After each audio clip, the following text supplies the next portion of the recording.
Obrigado, Paulo. Tudo bem, Simval? Tudo. Bom dia.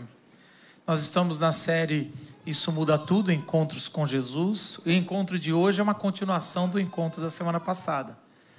E talvez você fale, Marcos, mas eu não estava semana passada. Estava no encontro de casais. À noite dava para ter vindo. Não, brincadeira. Mas assim, tudo bem, não tem problema nenhum.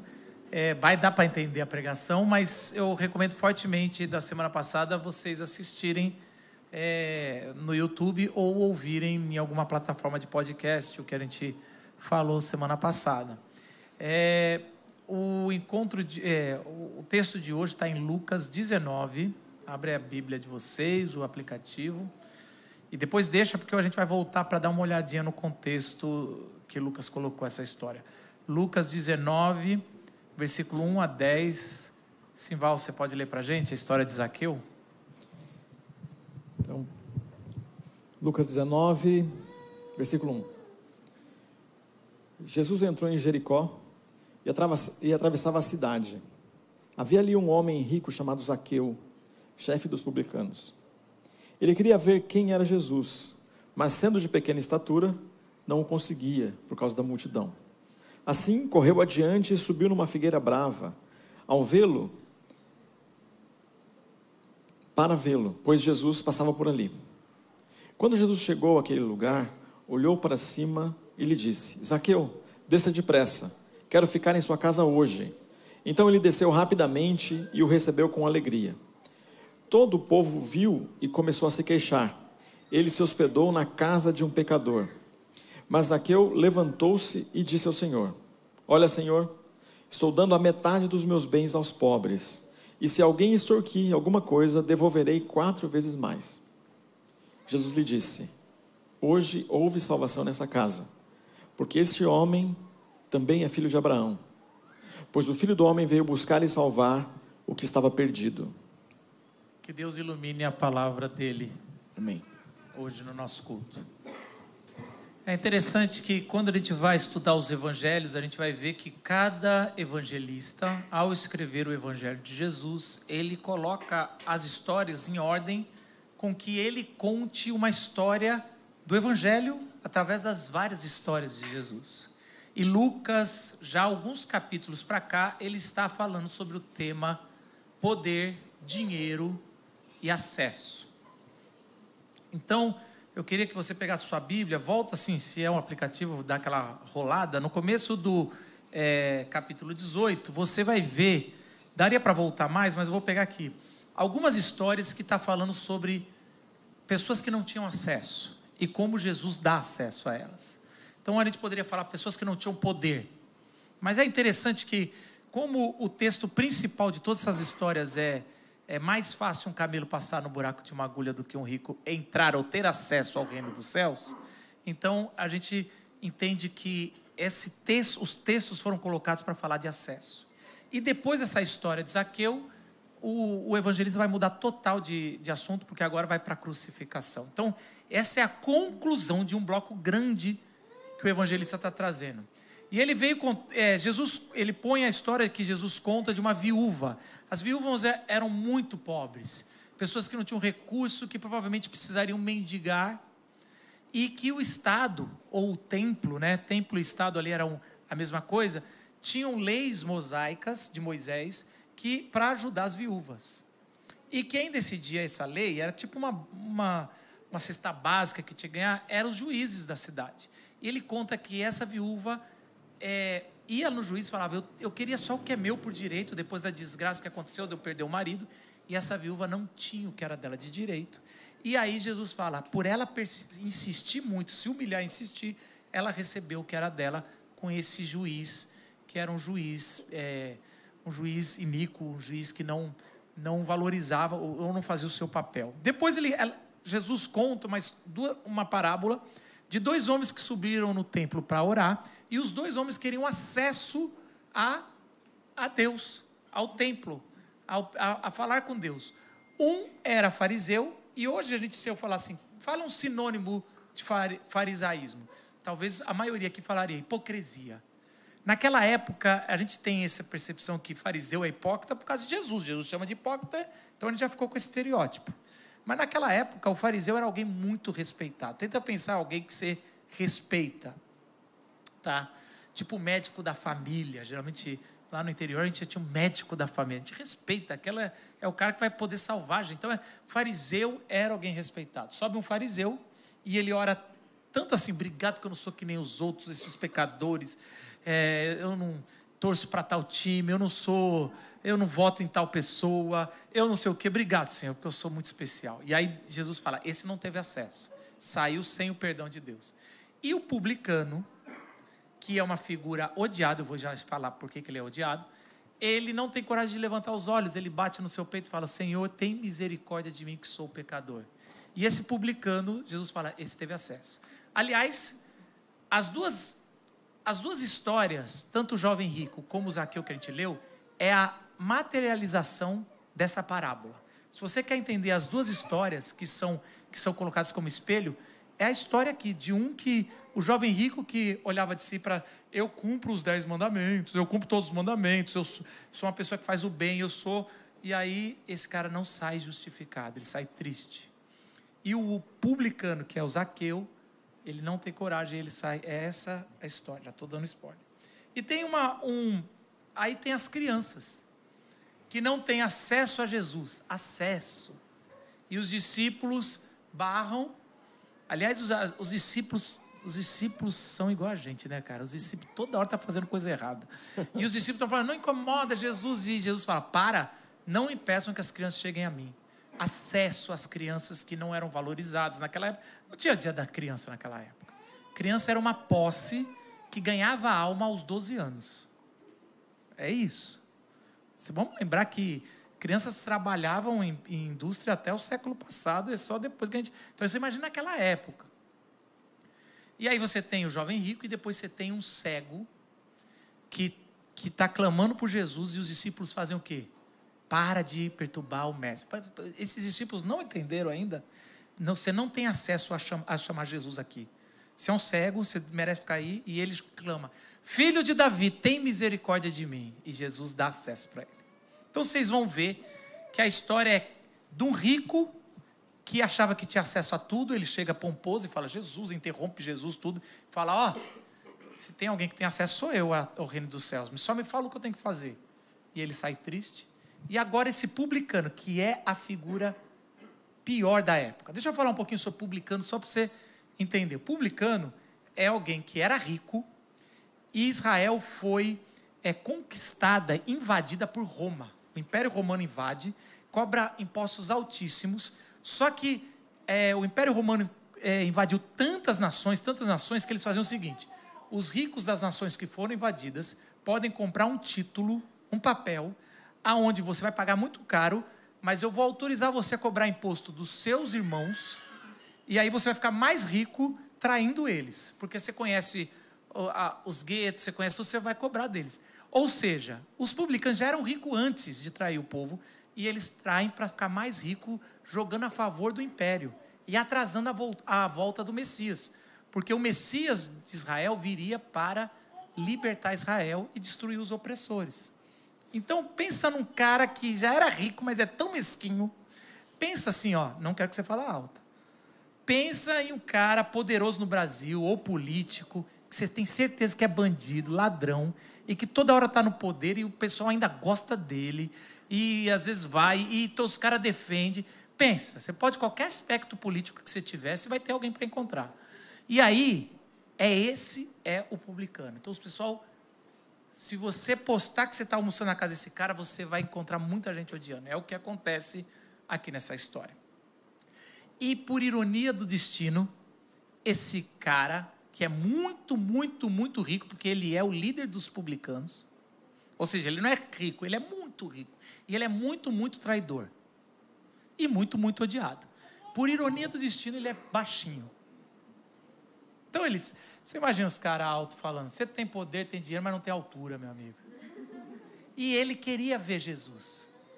E a história conta que ele não consegue ver Jesus. Não conta por quê. Mas fica meio fácil de deduzir. Se esse cara é odiado, e esse cara tem acesso a tudo, acesso até às minhas finanças, me obriga a pagar, porque ele andava com soldados romanos do lado dele, garantindo a sua segurança e garantindo sua contribuição.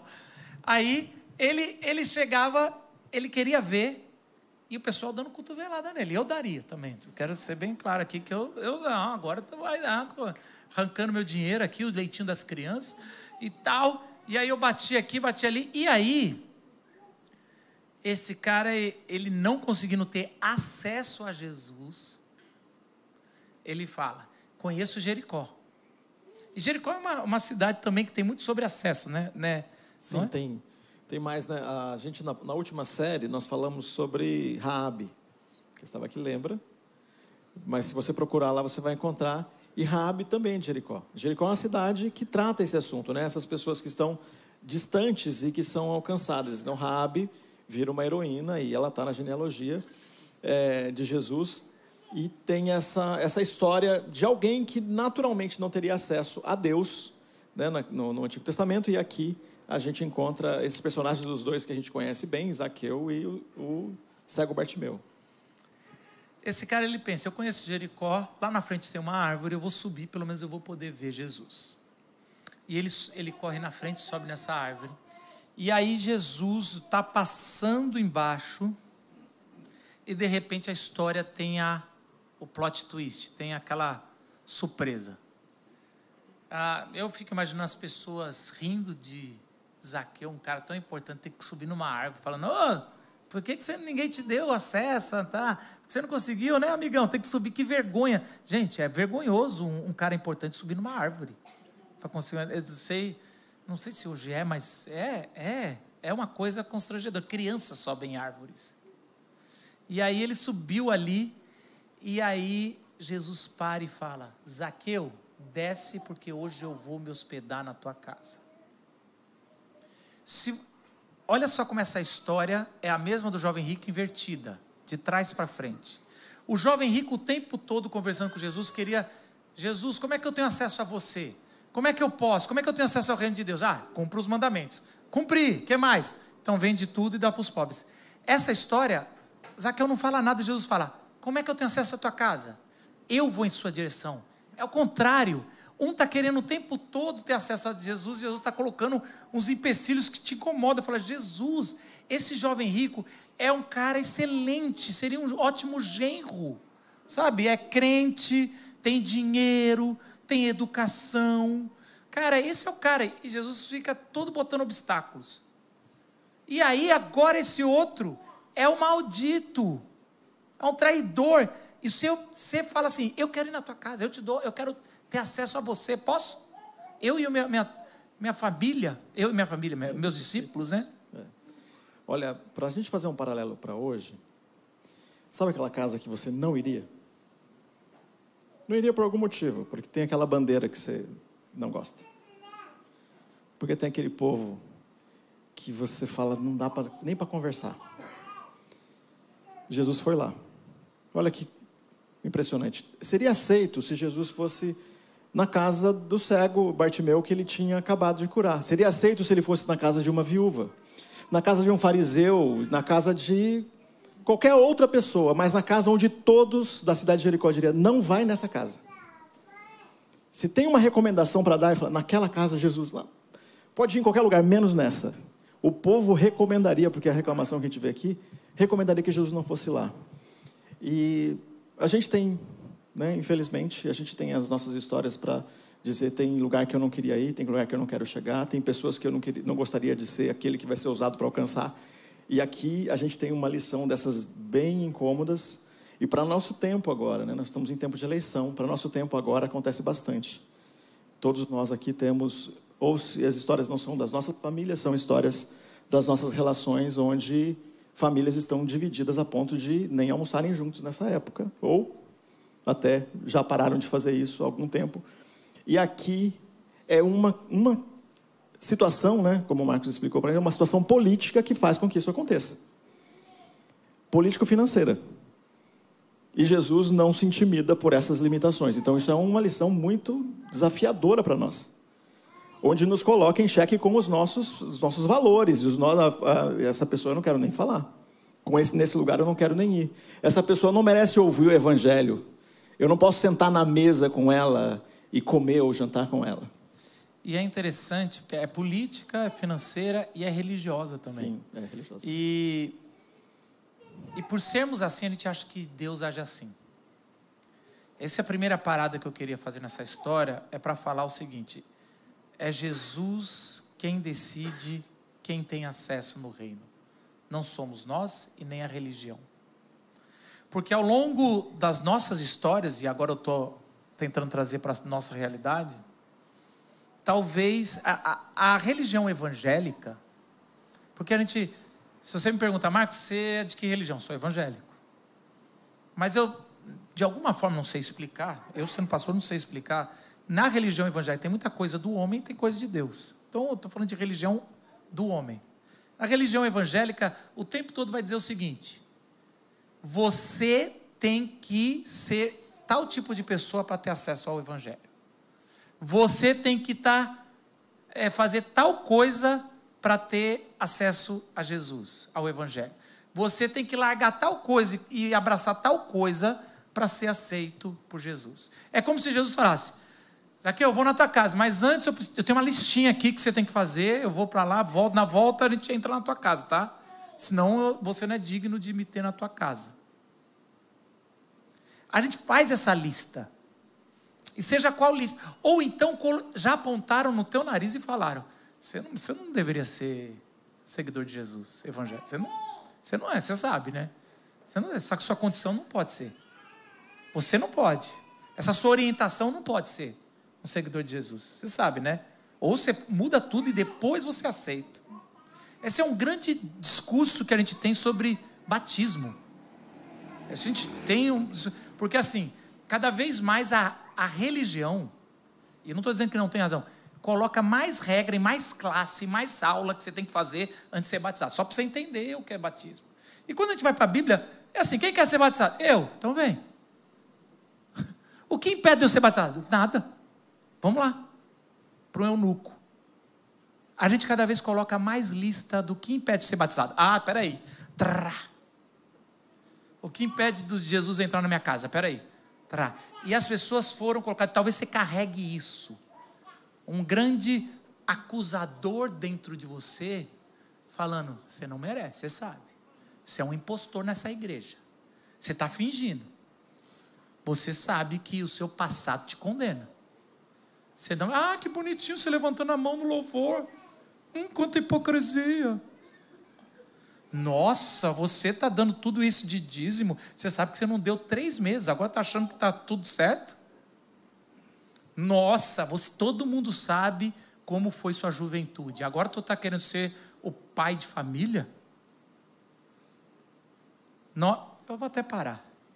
Não estou dando recado para ninguém. É porque é isso que eu ouço. É isso que a gente ouve toda semana de muita gente. Uma vez eu ouvi uma frase: me dê um saco de culpa que eu te dou uma religião. E é assim que as instituições se fortalecem, é assim que a instituição arranca dinheiro, é assim que a instituição te manipula. E aí de repente Jesus fala: não, eu vou entrar nessa casa.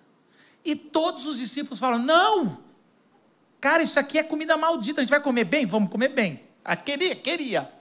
Só que você quer dinheiro roubado, vai fazer mal. Não adianta levantar depois, Jesus, o pão santifica, não vai. Isso é coisa ruim, isso é casa ruim, não é para entrar nessa casa. É de gente investigada, que fez delação premiada. Isso aqui deveria estar preso. Ele tem tornozeleira. Tem tornozeleira. Está claro que isso aqui é... E Jesus fala: calma, eu sei o final da história. Eu sou quem dá acesso, quem não dá. Vocês veem a aparência do jovem rico, eu vejo o coração. E aí é uma pergunta, vou ler, hein? Você coitadinha de você, Rebeca, eu sei que você pegou um dia difícil, mas vamos lá. Você já passou pelo primeiro culto, a gente consegue. Eu vou até ler. Jesus já te deu algo, Rebeca? Ou te colocou em algum lugar que você ficou constrangida por saber que teria muito mais gente que merecia estar nesse lugar ou ter recebido? Sim, difícil. Quem me conhece sabe que eu sou bem pessimista quanto às minhas próprias perspectivas. Raramente eu me acho digna de ser colocada ou reconhecida em determinado lugar. E estar aqui na terceira cadeira, por exemplo, é uma coisa que me fez muito questionar nesse sentido de, cara, tem tanta gente mais inteligente, mais crente, mais preparada, que talvez fale melhor e abençoe melhor as pessoas do que eu.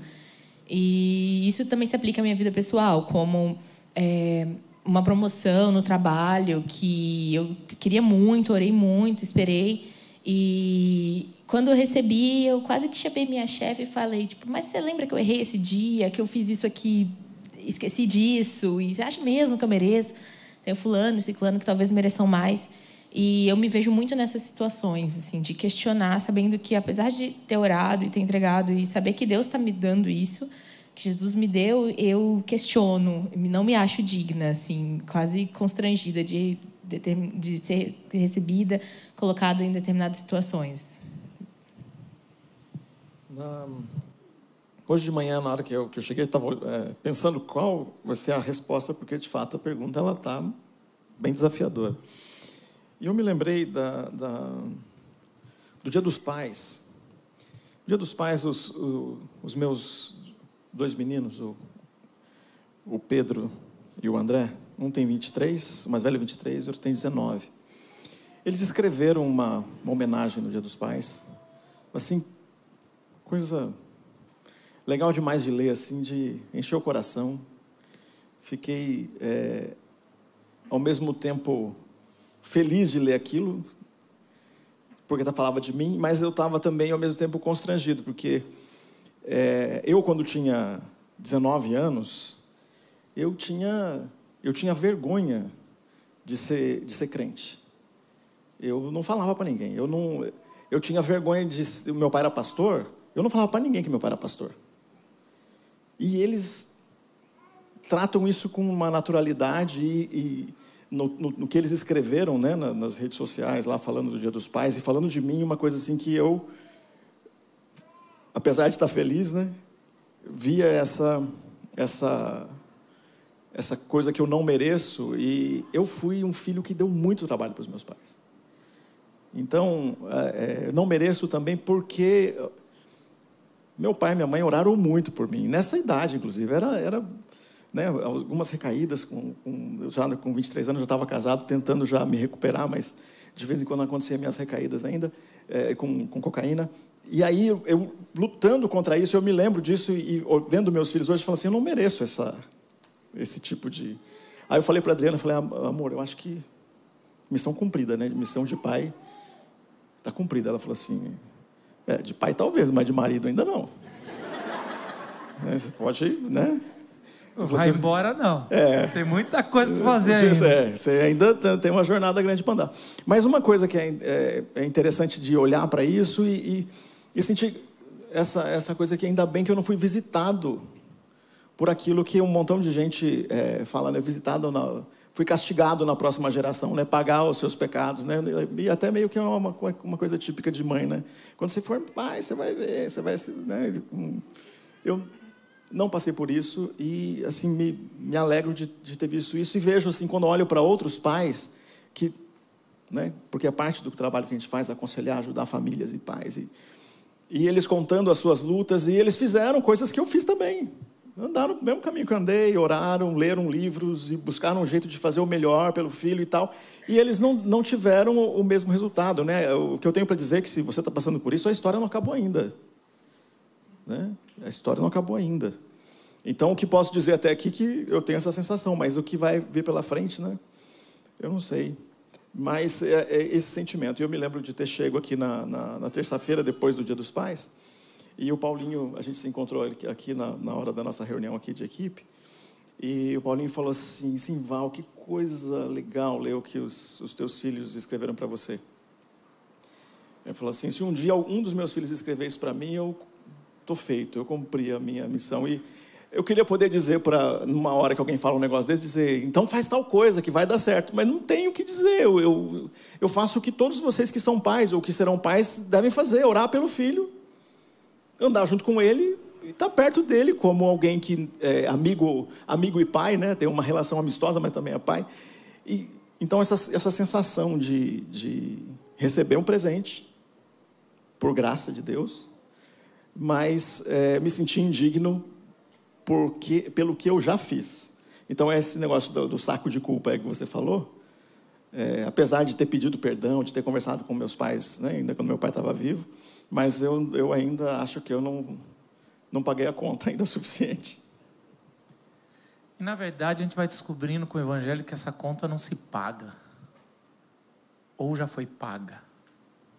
É Jesus que resgata e fala quem vai ter acesso.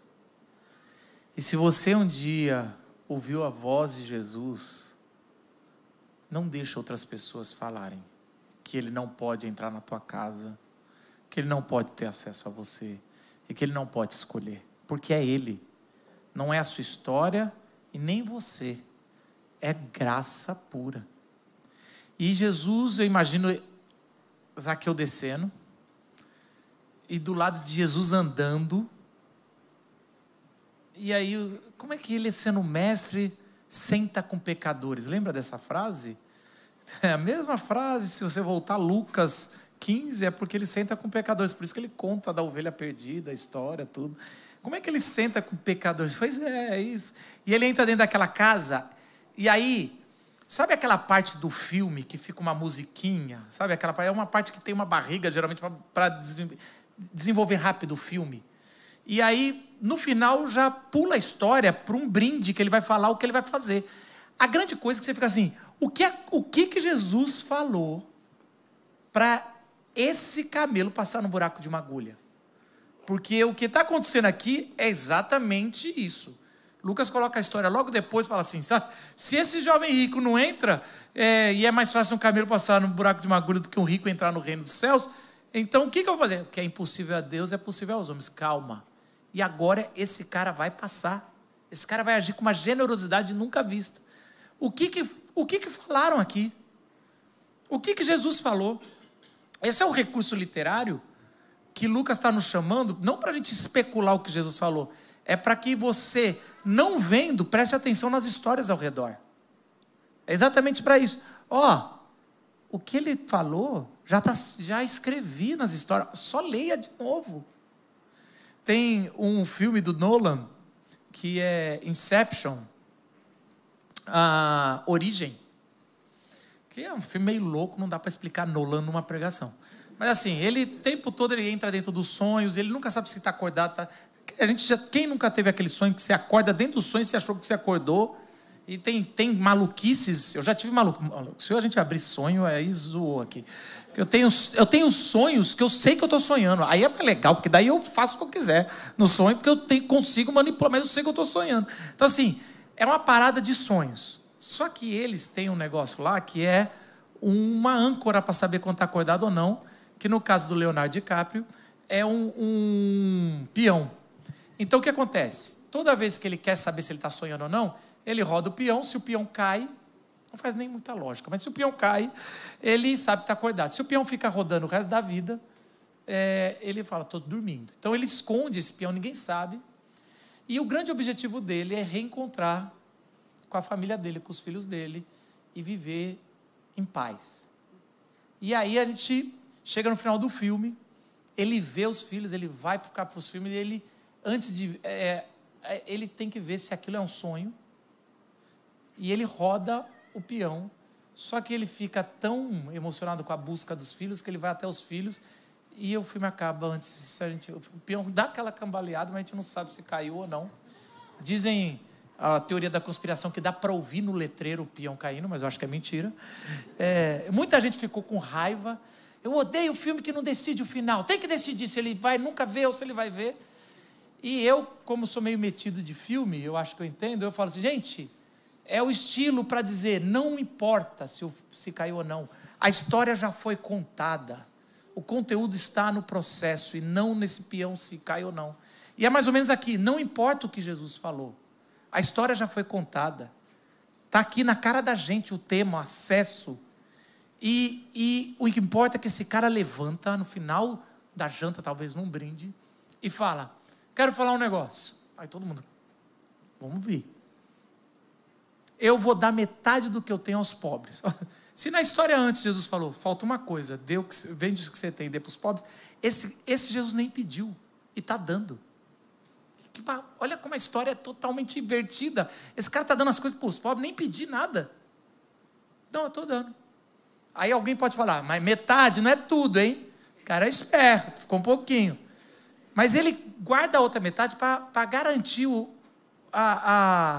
que as pessoas que ele lesou, ele vai restituir.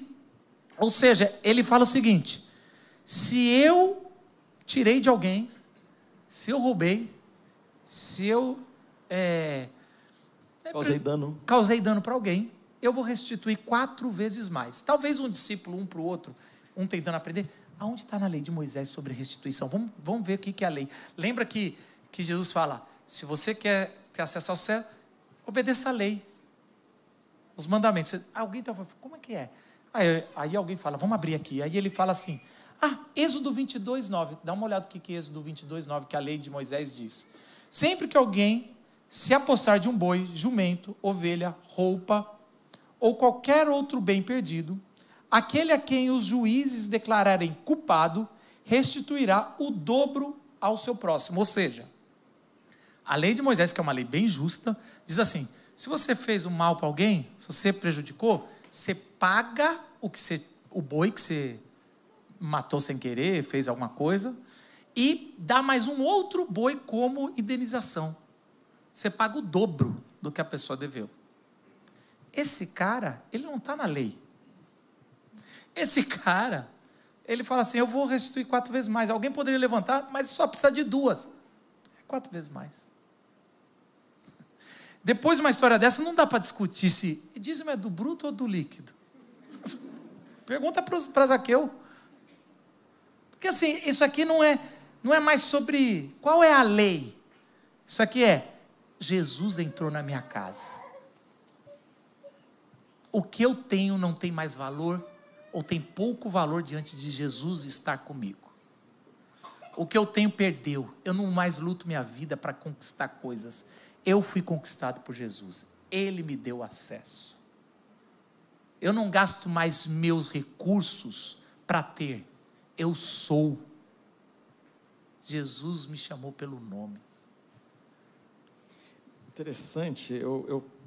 Você vê que a cabeça da gente vai para uns lugares meio errado na hora da mensagem, né? Eu fiquei pensando, Paulinho, naquela música pentecostal, restitui, só tem essa frase que eu me lembro, não mais nada, restitui, eu quero de volta o que é meu. Eu não sei mais o que é o resto dessa música, eu sei essa frase. Mas olha só como é interessante esse texto aqui, porque o restitui não é eu quero de volta o que é meu, restituo o dano que causei ao outro. E aí muda... Eu quero de volta o que é seu. Então, inverte essa lógica, porque o tempo todo eu me coloco no centro, né? Uma lógica hedonista, eu me coloco no centro, e quem me deve trata de pagar. E eu cobro de Deus. O pessoal... A narrativa o diabo roubou de mim, e Jesus está aqui, está aqui de volta para você. E Jesus vai procurar os meus devedores e pegar cada um deles e fazer me pagar. E aqui está ao contrário.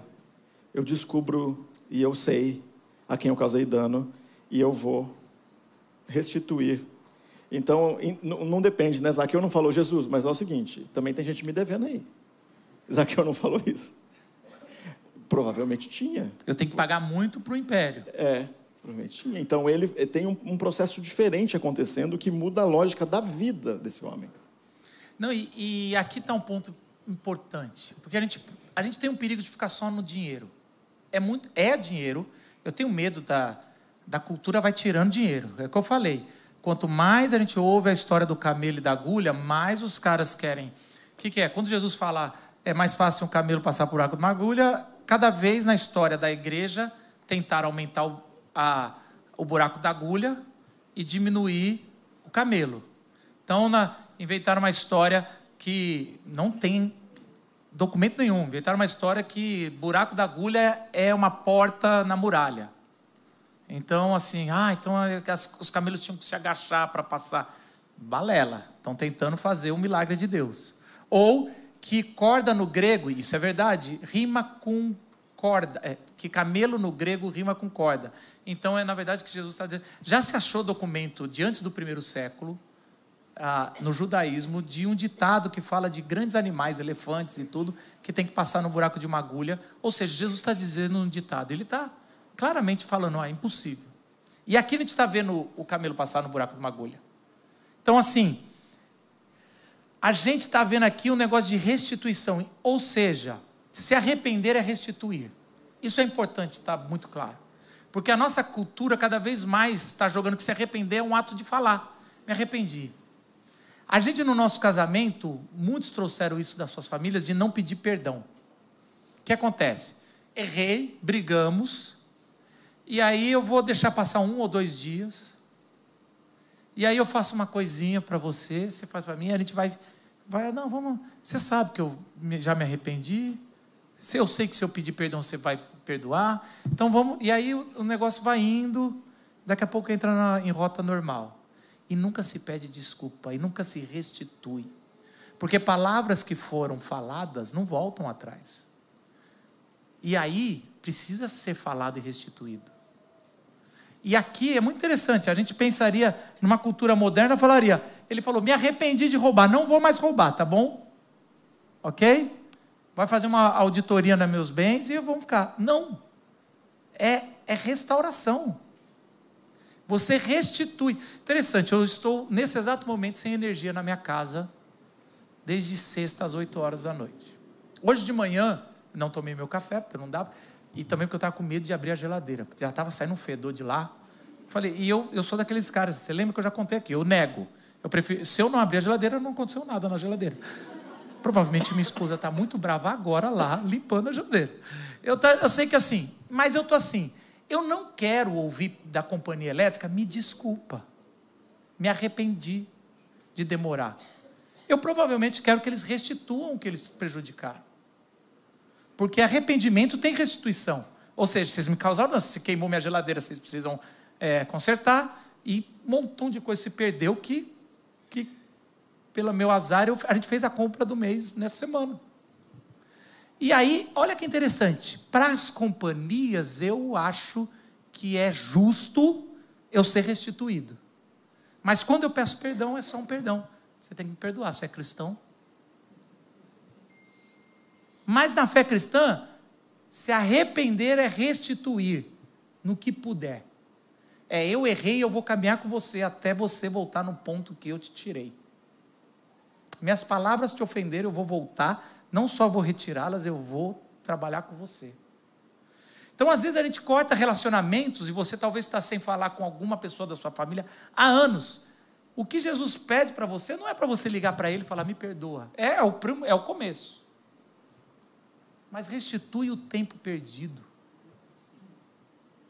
Restitui as coisas que foram roubadas pelos seus erros. Restitui. Eu quero de volta o que é seu. Eu quero, Jesus, sendo trabalhado através da sua graça, poder, as pessoas que eu feri, eu quero devolver o que elas têm e muito mais. Isso é o Evangelho. O que é sinalizar o reino até que ele volte? É a comunidade da vila restituir uma São Paulo, as pessoas no lugar à imagem e semelhança de Deus, até que as pessoas sejam restituídas à dignidade humana. E é isso que a gente tenta fazer.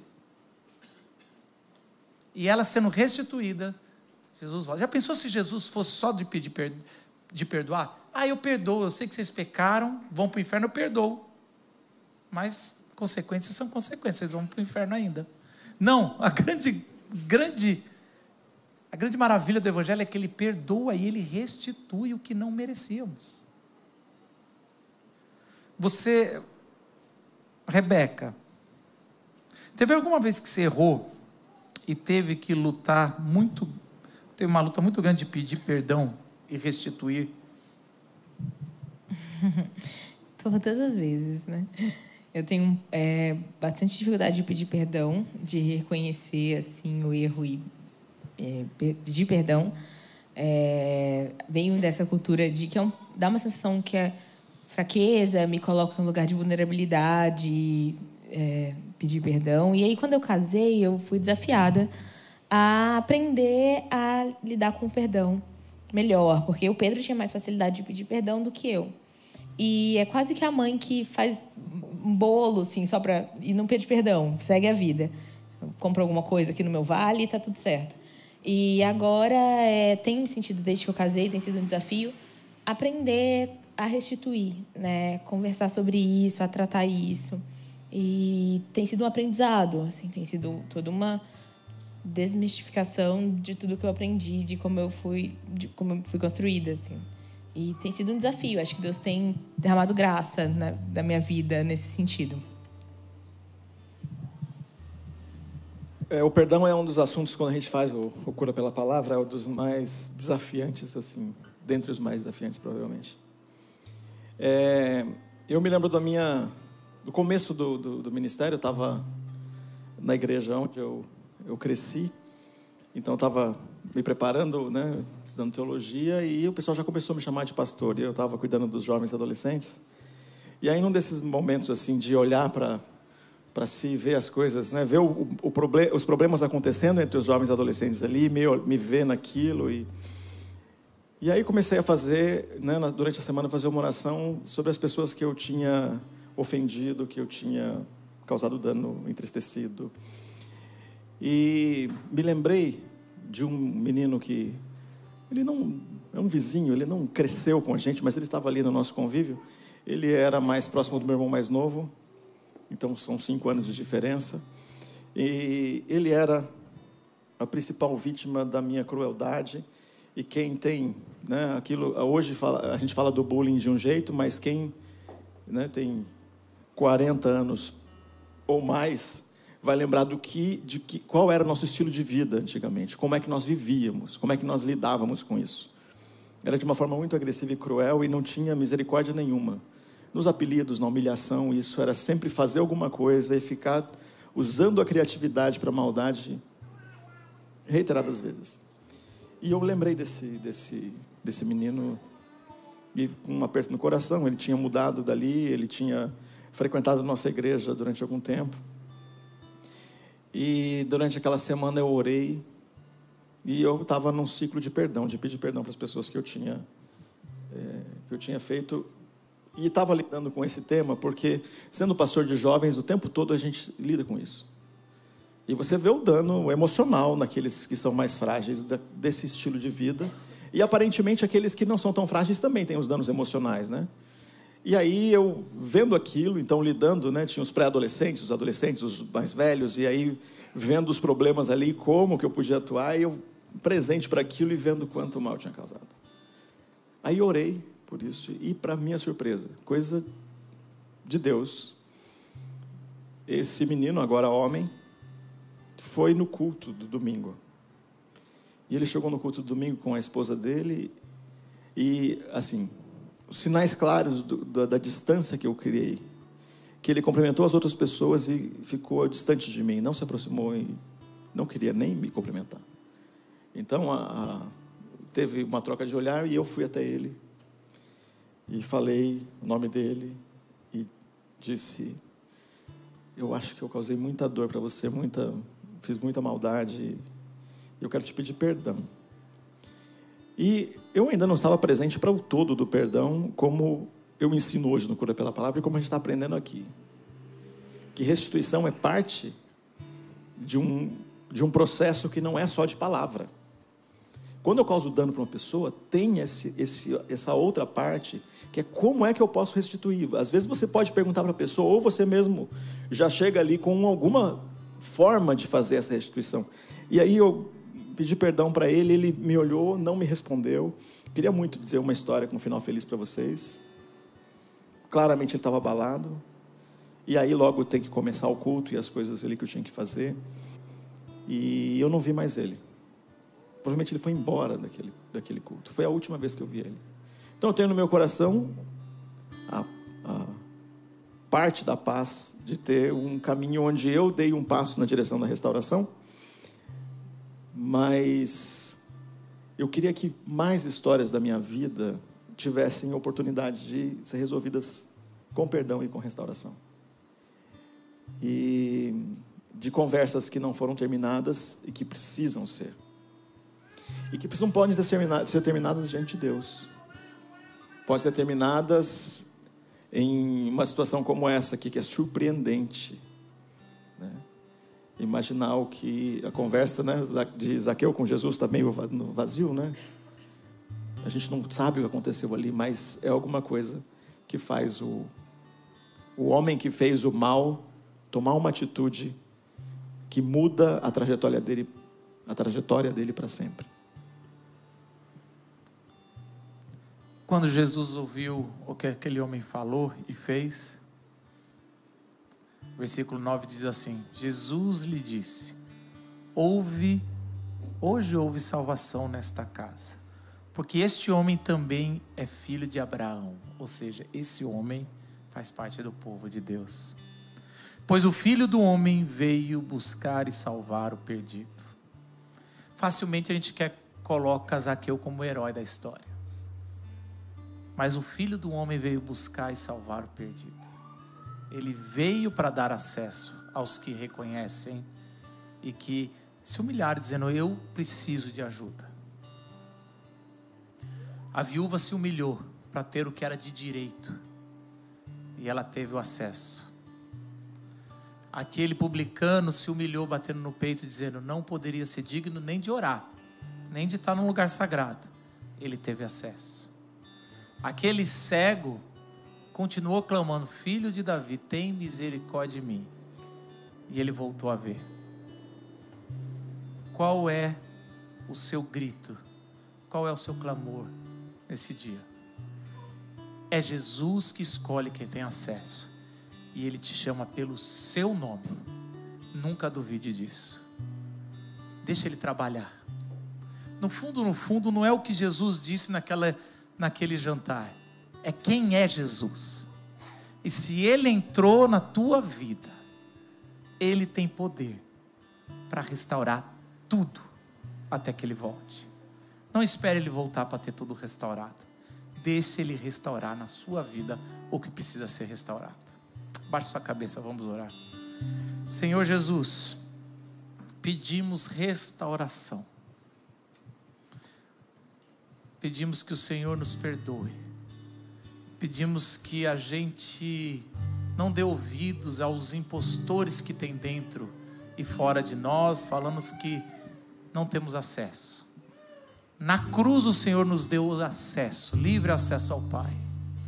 Senhor, nos ajuda a restituir o que ofendemos e tiramos dos nossos próximos. Nos ajuda como igreja a restituir o Teu reino, pela graça e pela Tua força, até que o Senhor volte. Em nome de Jesus, Senhor, sonda-nos. Amém.